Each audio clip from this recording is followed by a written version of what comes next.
Nous sommes en 1908.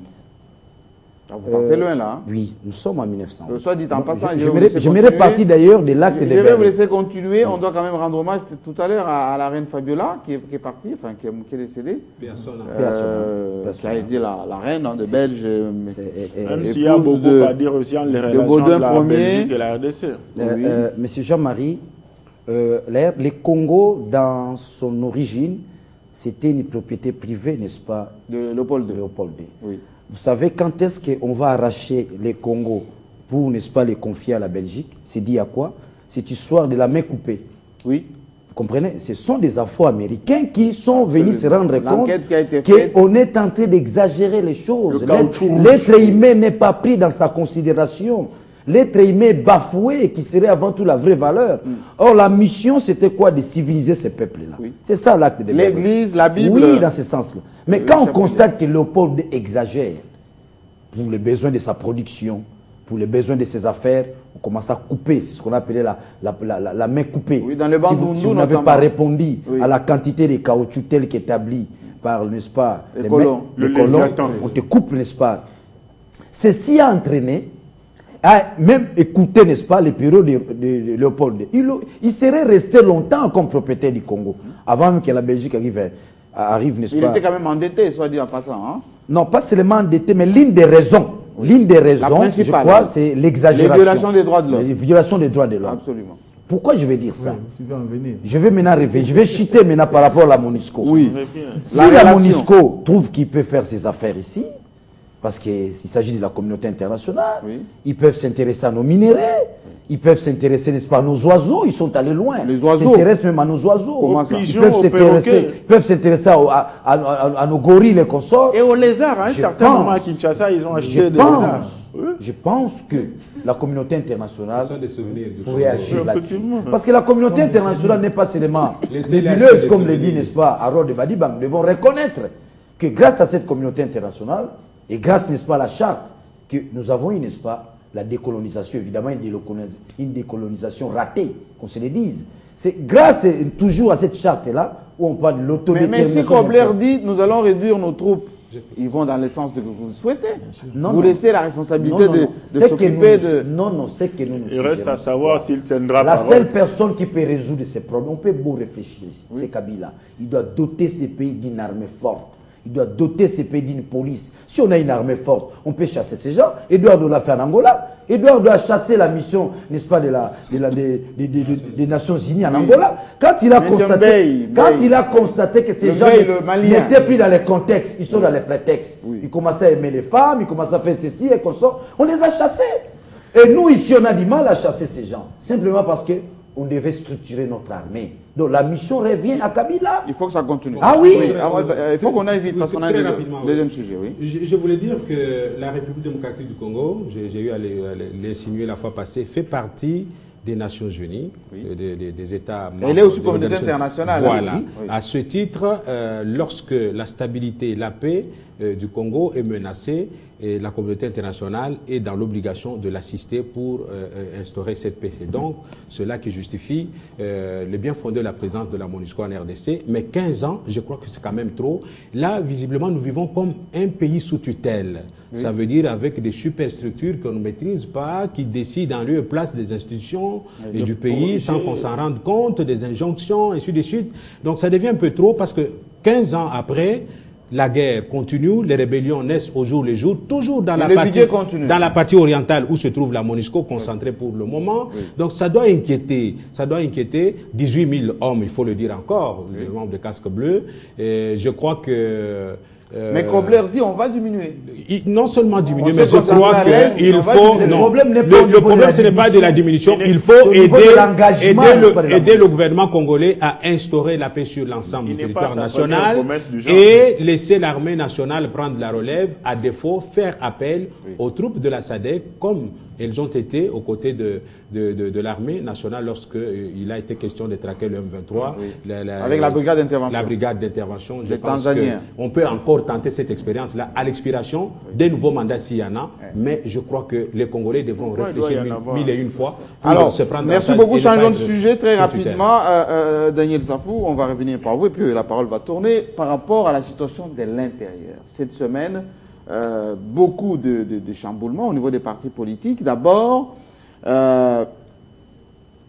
Adolphe Loumanou, professeur, lui, il a donné un point de presse très important pour dire son institution est en train de mettre en place les mécanismes d'identification des Congolais.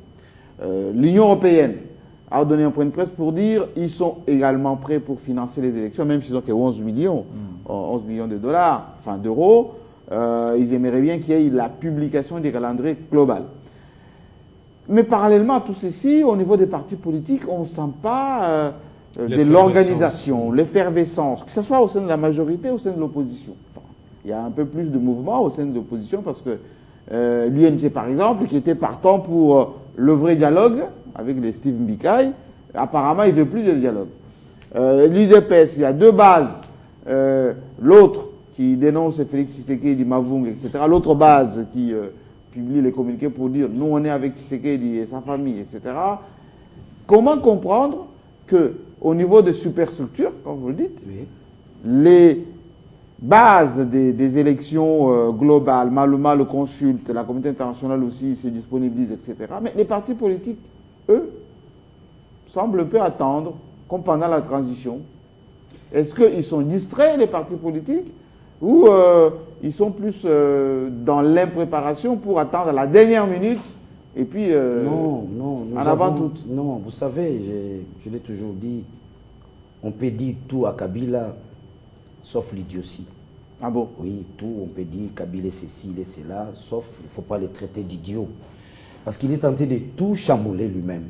Regardez quand il nomme le Manu. Le Manu qui? Qu'est-ce qu'il a comme expertise en matière d'identification? Non. C'est quelqu'un qui professeur, il connaît la territoriale. Non, ça n'a rien à la territoriale n'a rien à voir avec l'identification, non. Il n'en connaît pas mieux que Conde Villaki-Kandra. Il n'y a pas hier qu'il a... Mais le monde a travaillé longtemps sur la territoriale. Il n'en connaît pas mieux que Conde Villaki-Kandra. À l'intérieur, oui. Sous-Musée. Oui. Je l'ai dit, il n'en connaît pas mieux que Conde Villaki-Kandra. Sous-Musée, on n'était pas dans un état, c'était dans le désordre. Mais si, on ne peut pas se servir après la révolution. On ne peut pas se servir de l'expérience et j'ai été vice-ministre sous-Musée. Bon, là, c'était une dictature structurée. Continuez. Revenons maintenant. Oui.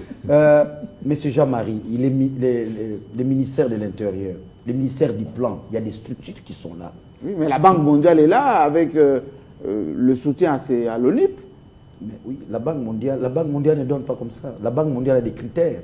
Et parmi ces critères-là, vous devez avancer aussi quelque chose. Oui. La Banque mondiale ne vient pas, il ne donne pas. Il y a la part du Congo. Vous n'avez rien, on ne vous donne pas. Quand on écoute Louma, nous dit la part du Congo est là. Non, la Banque pas forcément. Oui. Il fait de la ruse, il fait du discours, il fait de la communication. Comment ça? Mais dans la pratique, le monde ne sait pas par où commencer. Il vous parle de 500 millions. Oui. C'est faux. Oh, les études démontrent qu'on pourrait identifier les Congolais avec 132 millions. Les études qui datent il y a longtemps, il y en a. Mais quand on regarde, le monde nous dit quand ces on regarde, non, que ça c'est le jeu des Kabila. CEI a fait distraire la classe politique.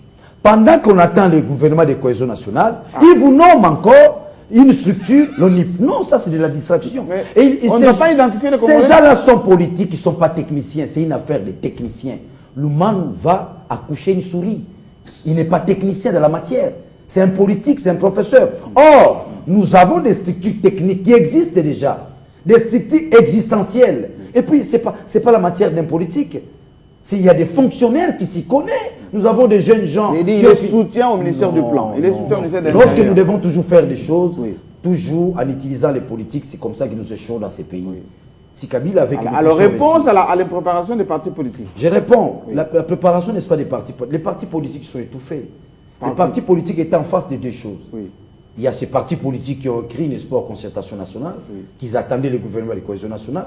Il y a des partis politiques qui attendaient, n'est-ce pas, la mise en place ou l'applicabilité, n'est-ce pas, de l'accord de Lusaka, notamment les dialogues de Vital et consorts. Addis Abeba. Il y a des partis... Mais pourquoi Vital n'en veut plus de dialogue alors? Non, j'en arrive. Oui. Pas, il ne veut plus de dialogue. Non, c'est la faiblesse même de la communauté internationale. C'est la communauté, c'est ce dialogue-là qui a donné naissance, n'est-ce pas, à la résolution 2098. Oui. Mais si la communauté internationale veut à ce que les Congolais puissent se retrouver, trouver des solutions à leurs problèmes, cette même communauté internationale qui nous accompagne et se désengage, la résolution 2098, ce n'est pas l'émanation. Mais il y a la même, pas l'émanation. La même communauté internationale veut financer les élections, la MONUSCO est prête, l'Union européenne... c'est la première communauté internationale. Mais c'est Jean-Marie. Donc c'est pour ça que Vital ne veut plus de dialogue. Je vais revenir, j'ouvre une parenthèse rapidement, je demande la permission aux amis. Oui. Lui doit lâcher quelque chose, comme si nous étions sous-titrés. Mais non, quand vous prenez l'acte de Berlin, le Congo, c'est quoi? C'est une colonie internationale. C'est une colonie internationale. Et d'ailleurs, j'explique.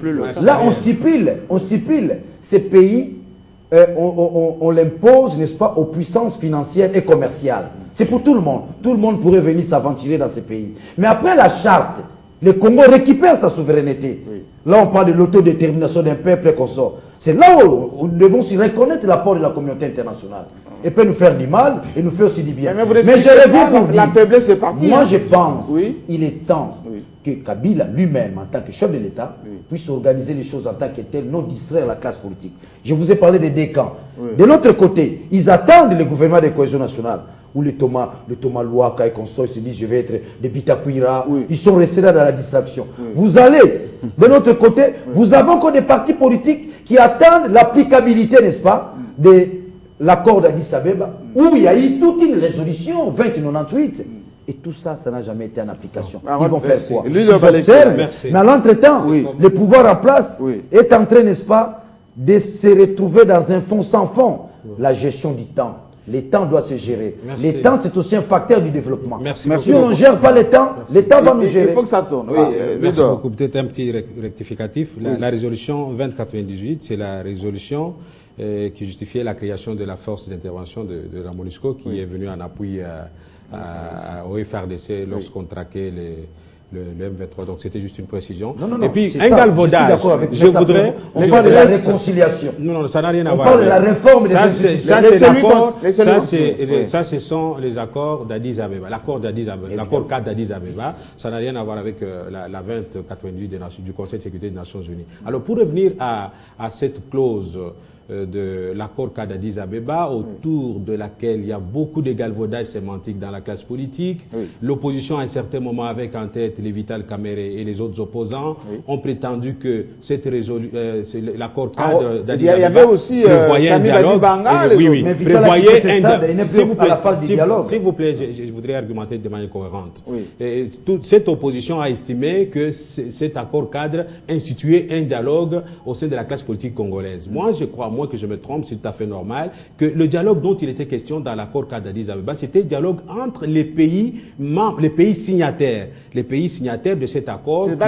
Ce n'est pas la classe politique congolaise, à moins qu'on me dise le contraire sur base de ces textes, mais je crois que je l'ai lu avant de venir dans l'émission. Et donc le dialogue, c'est comme ce qui se passe aujourd'hui en Ouganda. Il y a une délégation du Congo pour rapatrier le M23. Il y aura la semaine prochaine une autre délégation au Rwanda. Il y a eu ici les envoyés spéciaux de la communauté internationale autour du gouvernement pour évaluer cet accord cadre. Donc c'est ce dialogue-là dont il est question, ça n'a rien à voir avec un dialogue au sein de la classe politique congolaise. Même si tel est le cas, l'opposition a semblé donner cela comme sens à ce dialogue interprété comme tel à un certain moment.